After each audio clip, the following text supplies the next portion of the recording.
odlazite, da ne molite nikoga i tako dalje. Ne govorim, znači govorimo o sobnim biljkama. Stavite ih sve u kupatilo, to je visoka vlažnost.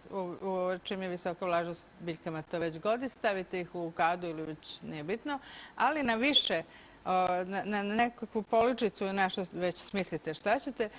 Stavite jednu posudu sa vodom. Ja govorim najprostiju metodu i to je provereno prosto. Znači ono da ne morate da ostavite ključ, mada se sad preporučuje da se ostavi ključ zbog drugih stvari, da ne bi bilo provale i krađe.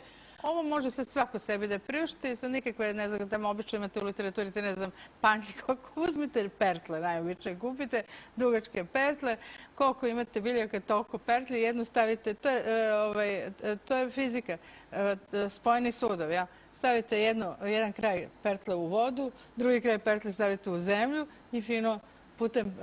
A dugačke pertle imate da kupite ovdje baš pred Beograđanke, tu stalno vidimo. Tako da kažem, jednostavno se obraćam uvijek širokom mojim gledalcima koji me vole i pratim ono što mi pričamo. Znači, najširem to stoji. Znači, da ne komplikujemo sad, ne znam, ovo je najprostije i provereno dobra metoda. A sljedećeg puta imamo biljku protiv zraka.